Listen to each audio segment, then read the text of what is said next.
With that in mind, we welcome Trevor Matich on the Deseret First Credit Union Hotline, ESPN college football insider and expert, BYU national champion. Trevor, welcome back for Matich Monday. Let's start with our Twitter question. What's your number one reason BYU is 1-5? The number one reason right now is the schedule. But 1A is that the offense is horrible. I mean, Michigan's offense, their mantra is, at least we're not BYU's offense. And they take some solace in that. So the combination of an unrelenting opening schedule that will punish any weakness and an offense that's beyond weak, I mean, it would be a great improvement to become weak, are the reasons that they've opened 1-5. Where do you start in assessing where you need to be better with the offense? Because obviously there's a lot of work to do there. Yeah, there's a lot of work to do. You can look at the receivers, and I think they need to improve. They need to be tougher. I think they need to be more precise and predictable on their routes. They need to go after footballs with more of a proprietary hostility. That's my ball or no one's ball. They need to improve that, and their coach is like that. I mean, he played in Canada like that, and so Ben Cahoon, and so he's that kind of coach. The receivers need to pick up on that. But that's secondary. The primary thing is that the quarterback position has been, well, a quarterback's job is to execute the offense. So far, with the exception of Bo Hodge to a degree against Utah State before he was hurt, there has been no execution of the offense. If you were to put on trial BYU quarterbacks and find evidence in that trial that they have executed the offense as it's drawn up, you would not be able to convict them beyond a reasonable doubt. ESPN's Trevor Matich with us on BYU Sports Nation. What is the best option at quarterback right now for BYU? Well, I think Bo Hodge is, and not just because he did pretty well against Utah State to start with. I think he's got the best combination of attributes that they need right now. If the receivers aren't going to be fully predictable, you need a quarterback that can extend plays, and Bo Hodge is the best at that. His arm certainly is as good as any of the other guys, or certainly what they've been able to prove.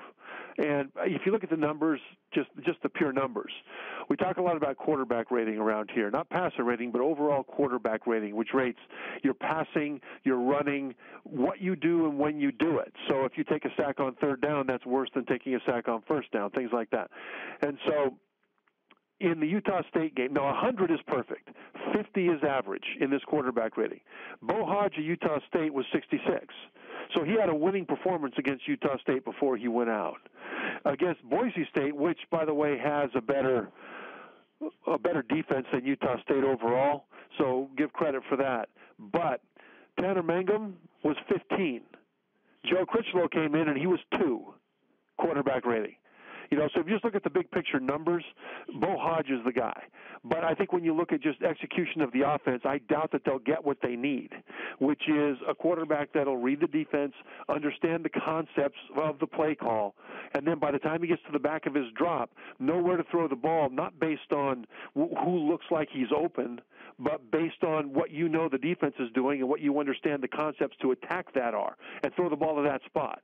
They still don't have anybody, including Hodge, that's doing that at a high level. And until they get anybody doing that at any level at all, really, this offense will continue to look like it's been looking. Once they get that quarterback that can execute, not just at a high level, but at an average level, what Ty Detmer is trying to get onto the field, then this offense will sing. It will sing. But right now, that one position, quarterback, still features guys that drop back, look around till they see a guy that looks like he's open, and then throw it in his direction, and that just won't work. At the end of the Boise State game, fourth string, returned missionary of 4 months freshman Joe Critchlow comes into the game. BYU burns his red shirt. He plays. To me, that showed a sign that BYU is going to maybe invest some time into him this year. We'll see what the health of Bo Hodge is like, how Tanner Mangum plays and whatnot. Was there a bigger message to bring him in there and burning his red shirt than we think, or does it not matter? I hope there was not a bigger message. I hope they did not burn Critchlow's red shirt to send the message to anybody. I don't think anybody needs the message sent. I think they're struggling not because they don't know what they're supposed to do. I think they're struggling not because they're failing to put forth the effort. They're putting forth the effort. They're just not getting it accomplished. They're failing to execute. So I want to make sure that distinction is made. They care. They're working as hard as they can. They're just not getting it done. So I don't think a message needs to be sent. Since they burned Critchlow's red shirt, though, I think going forward what they need to do is not just invest in him, but invest in him heavily.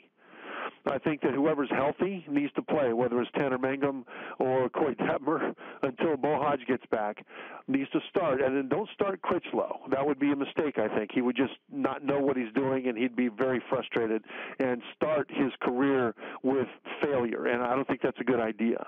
But it would be good to keep him on the sidelines for a few series, then put him in late in the first quarter, early in the second quarter, give him a series or two, pull him out.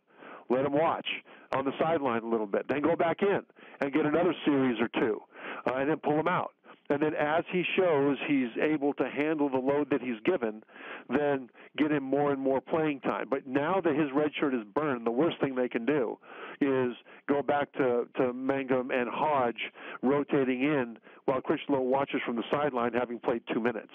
Now, a lot of this will have to do with the health of Mangum and Hodge. But I think now they must invest in Critchlow. They must, or they will have wasted a redshirt year, which is completely not necessary. Yeah, that's why I wonder why they brought him in. And now the schedule turns to Mississippi State. To me, this was the third most likely loss on BYU's schedule. The way BYU's playing, they have no shot, unless BYU makes some crazy changes, gets a bunch of takeaways, whatever. Then the schedule really eases up. So what's interesting is, I don't think it matters what BYU changes this week, Trevor, against Mississippi State. What matters is what they do in the next 6 after that when they're trying to make a bowl game. You're right. I mean, ESPN's FBI Football Power Index gives BYU a 5% chance of winning at Mississippi State. So there's a chance. There's a chance. And if they win that, it'll be one of the greatest upsets of anybody's memory. And I think Mississippi State will drop football as an NCAA sport if they lose to BYU the way things have been going this year for BYU. But then East Carolina, the next week, BYU, according to the FBI, has a 71% chance of winning, and that'll be the rest of the season pretty much in that range. So you're right. I mean, what to change? And the answer is don't change anything. First of all, because you can't change something in a week of practice in the regular season. You just can't. In terms of actual structural changes to the offense, all you need to do is just kind of figure out what players do pretty well and do more of it. One of those things is Ula Tolutau, who is pounding the ball pretty well. And then right now, you've got a couple of guys that I would expect to get more catches that are not getting those catches. You know, I think some of the running backs that should be able to catch the ball more aren't. Trey Dye has 8 receptions. I would expect him to have a lot more than that. And then the only 2 running backs that have a catch are KJ Hall and Squally Canada, who have 1 each. Braden El-Bakri has 1 as well.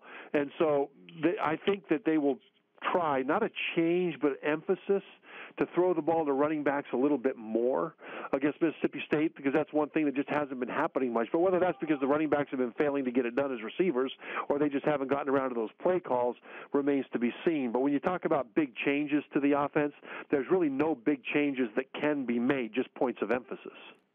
It's not like fingers are being pointed at each other within the coaching staff and within the team, at least not publicly. But perhaps it's time for everyone to be put on blast. And with that in mind, Trevor, what would you do if you were Kalani Sitake, who prefers to just let his coaches do their thing and kind of oversee? What would you do if you were Coach Sitake right now? I think he's already done it. I think you talk about put on blast. He's kind of done that to quarterback Tanner Mangum, hasn't he, this week, in talking about executions not happening. In other words, not looking at the right people, not getting the ball to the right spot. And even if you don't succeed in completing the pass, you still need to be able to walk to the sideline and tell the coach, here's what I saw, here's why I threw it, where I threw it, and when I threw it. Then if the throw wasn't good enough, if the coverage beat your receiver, if the receiver was in the wrong spot, those are all different things, but we haven't seen that enough, and Kalani Sitake basically kind of put Tanner on blast in doing that kind of thing. And that's important, because when a coach who is known not to be a player's coach, but a coach who is known not to criticize players in public, all of a sudden does, it is a shock to the system. I remember on the practice field one day on the way to the national championship, we were having a practice that was not very focused. Guys were messing around, and it wasn't focused. So the assistant coaches were yelling at us, and it was going in one ear and out the other. Then all of a sudden, you heard the voice of Lavelle Edwards, calm and quiet. All he said was, "Come on, men, let's go."